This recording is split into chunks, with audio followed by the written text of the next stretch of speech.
he's the toughest guy I ever knew. And from a historical standpoint, Dick, we're watching history being made here today. You've been around for all of it. Whether he's your son or not, we're watching one of the great feats in the history and possibly forever in the Iditarod sled dog race here today. Well, yeah, I don't believe this for repeat will ever be repeated. And everybody that I've talked to that knowledgeable mushers, they agree. And people like yourself, you just said, yeah, I don't think it'll ever be repeated either. Yeah.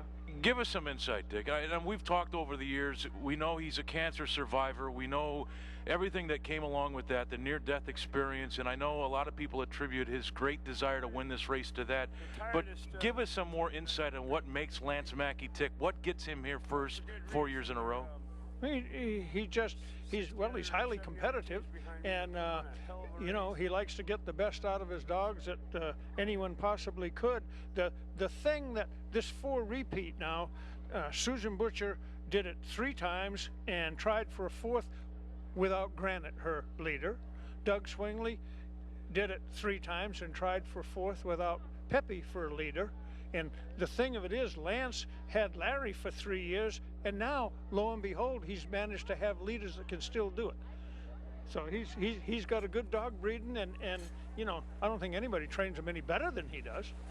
Ladies and gentlemen, one of the legends of Iditarod himself, Dick Mackey. Cart, back to you. All right. Thank you very much, Craig Heister. And Dick talked about a couple things that we'll expand on in a few minutes. But first, I want to say, you know, this has been a great experience from start to finish. And our photographers out on the trail have captured that. We'd like to bring some of those sights and sounds of the race to you right now.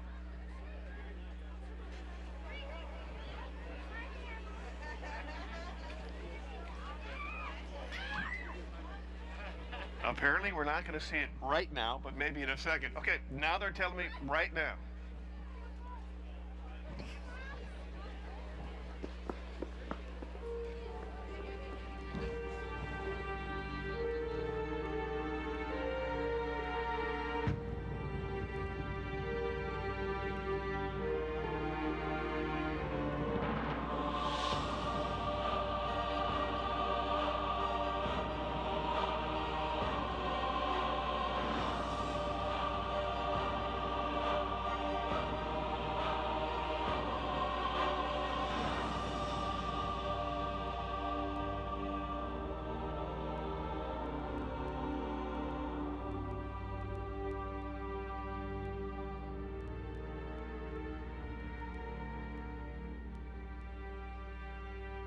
Right here. You got to, Mr. Seeley. Hello.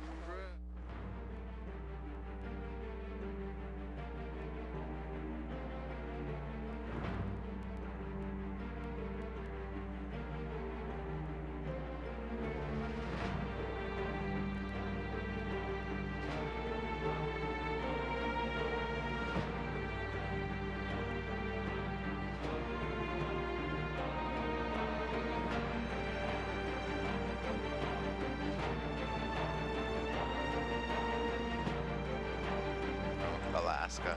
It'll be wild out there, you know.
We're almost there, guys. And welcome back to our Channel 2's coverage of the finish of Iditarod 38. You're looking at Lance Mackey as he is still cruising along the sea ice. He's less than a mile away, we understand. He'll be here shortly.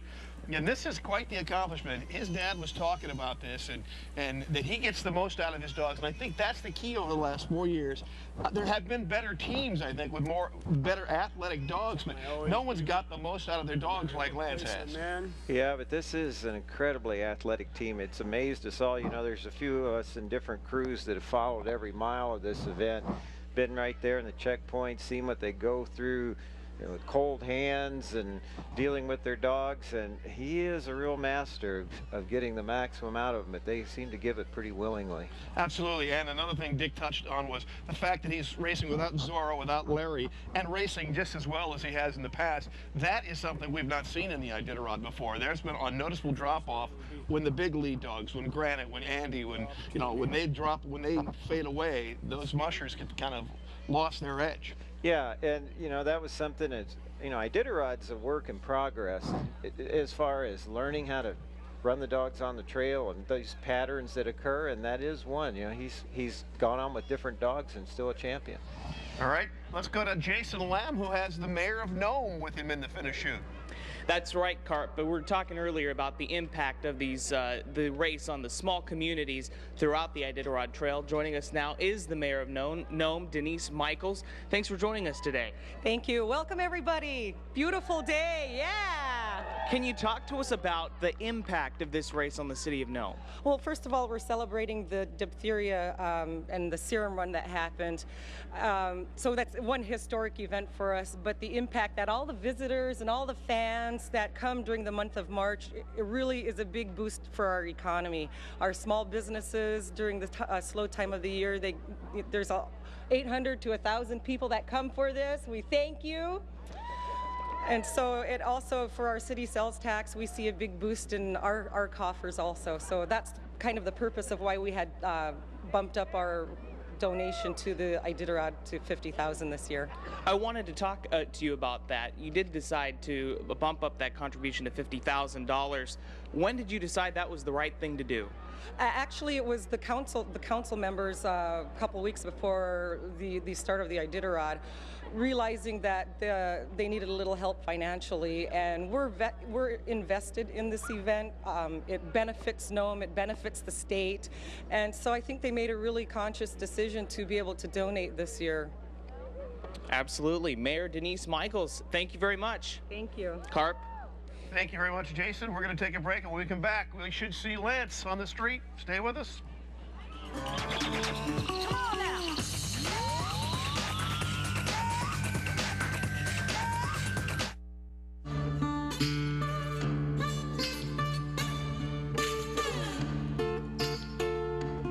Where we are waiting Lance Mackey.